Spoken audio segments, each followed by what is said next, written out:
Hi friends, कैसे हैं। स्वागत है आपका हमारे यूट्यूब चैनल वाइड नॉलेज में। जैसा कि स्क्रीन पर हमें एक राइट एंगल ट्रायंगल नजर आ रहा होगा और राइट एंगल ट्रायंगल की जो एक साइड है उसका जो एक सेगमेंट है वो हमें गिवन है 7 यूनिट के इक्वल और दूसरी लाइन हमें गिवन है 24 यूनिट के इक्वल। ठीक है दोस्तों, हमें इसका जो बेस गिवन है राइट एंगल ट्रायंगल का उसको हमने दो इक्वल पार्ट्स में डिवाइड किया गया है एक लाइन के द्वारा। इस लाइन की हमें क्या करना है, हाइट फाइंड आउट करना है। दोस्तों क्वेश्चन सोल्व करना आपको आ रहा है तो वीडियो को अभी पॉज करिए और खुद से इस क्वेश्चन को सोल्व करके जो भी हाइट आती है उसे हम कमेंट बॉक्स में हमें रिप्लाई करिए। तो दोस्तों आइए इस क्वेश्चन को सोल्व करते हैं। दोस्तों इस राइट एंगल ट्रायंगल की हाइट फाइंड आउट करने के लिए हम लोग क्या करते हैं, इस राइट एंगल ट्रायंगल को नाम दे देते हैं ए, बी और सी। ठीक है, अब राइट एंगल ट्रायंगल की जो साइड ए सी है उसको दो इक्वल पार्ट में जो लाइन डिवाइड करती है उस लाइन को नाम दे देते हैं हम डी ई। ठीक है, अब हम क्या करते हैं, सी पॉइंट और डी पॉइंट को आपस में मिला देते हैं। ठीक है, तो यहां पर हमारे पास right angle triangle C B D नजर आ रहा होगा जो कि ग्रीन कलर्ड है। तो यहां पर लिख देते हैं right angle triangle C B D में। Right angle triangle C B D में हम क्या लिख सकते हैं दोस्तों, किसी भी राइट एंगल ट्रायंगल में दो परपेंडिकुलर साइड का स्क्वायर उसकी तीसरी साइड के स्क्वायर के इक्वल होता है।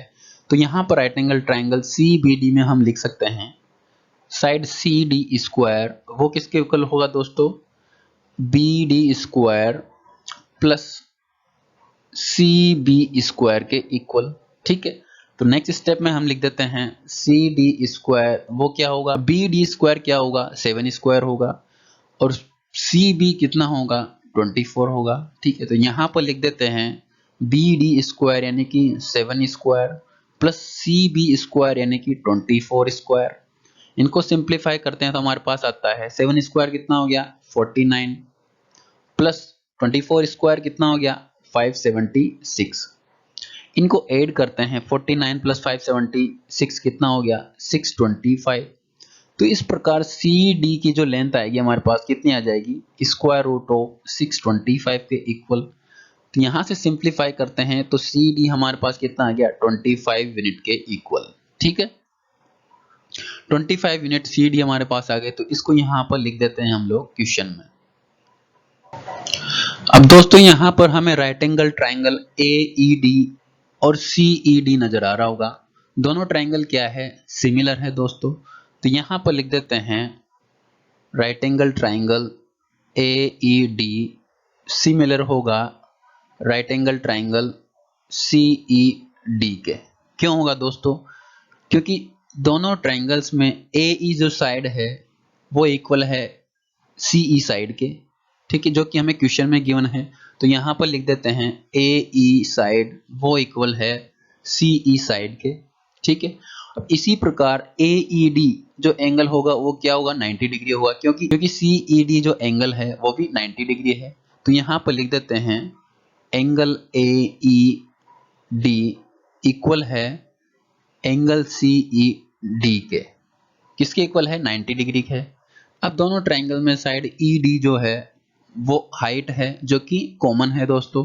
तो यहां पर लिख देते हैं ई डी इसमें भी होगा और ई डी इसके इक्वल होगा। ठीक है, तो यहां पर हम क्या बोल सकते हैं दोस्तों, साइड एंगल साइड की मदद से दोनों ट्रायंगल जो है सिमिलर है। तो इस प्रकार बोल सकते हैं ए डी जो साइड होगी वो किसके इक्वल होगी, सी डी साइड के। तो यहां पर लिखा जा सकता है ए डी इक्वल होगा सी डी के। ठीक है, और सी डी की जो लेंथ है वो कितनी है 25 है। तो ए डी की जो लेंथ आई है वो हमारे पास कितनी आ गई 25 के इक्वल आ गई। ठीक है, तो यहां पर लिख सकते हैं हम ए डी की जो लेंथ है वो भी कितनी होगी 25 यूनिट के इक्वल होगी।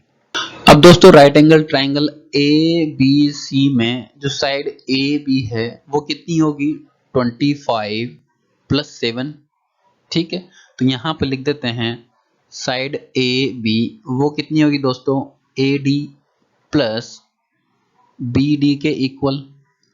ए डी की जो लेंथ है वो हमारे पास कितने है 25 और बी डी की जो लेंथ गिवन है हमें 7 के इक्वल है। तो ए बी की जो लेंथ आ गई टोटल वो कितनी आ गई दोस्तों 32 के इक्वल। तो A B is equal to हम लिख सकते हैं 32।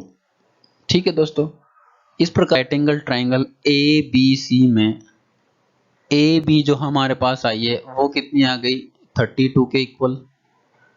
इसी प्रकार बी सी जो हमें गिवन है वो कितनी है 24 के इक्वल गिवन है, जो कि क्वेश्चन में हमें गिवन है। ठीक है, तो यहाँ पर ए सी हम फाइंड आउट कर सकते हैं दोस्तों, ए सी की लेंथ क्या होगी।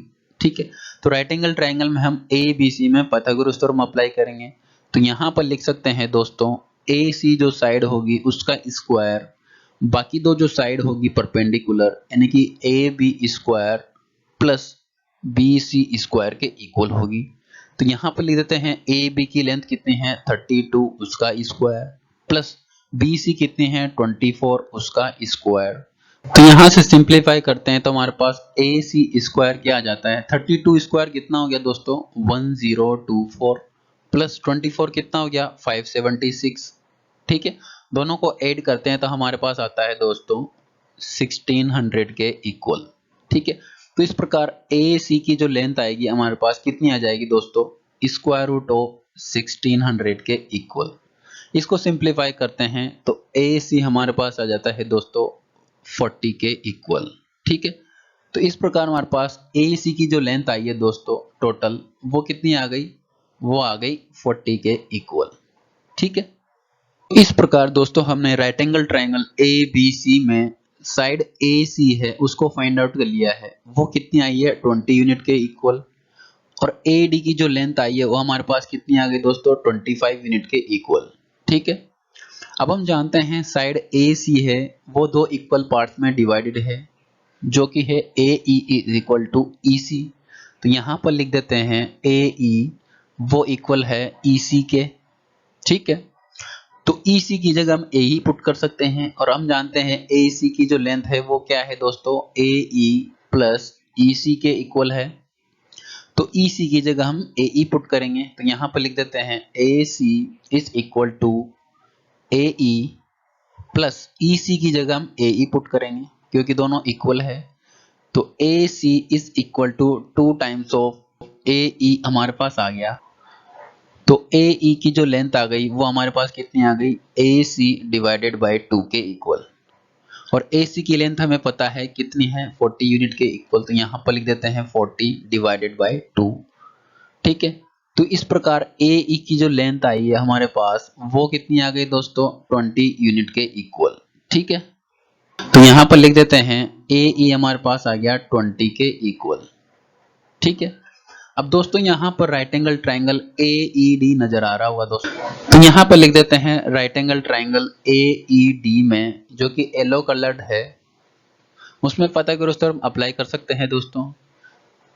तो पाइथागोरस थ्योरम के अकॉर्डिंग हम क्या कर सकते हैं, किसी भी राइट एंगल ट्राइंगल में सबसे बड़ी जो साइड होगी उसका स्क्वायर, बाकी दो जो साइड होगी परपेंडिकुलर उनके स्क्वायर के सम के इक्वल होगा। तो यहाँ पर लिख देते हैं A E square plus E D square.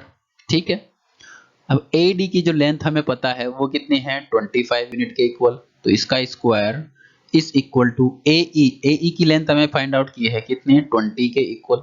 तो यहाँ पर लिख देते हैं 20 स्क्वायर प्लस ई डी हमें पता नहीं है, हमें फाइंड आउट करना है ई डी की लेंथ जो कि है h के इक्वल।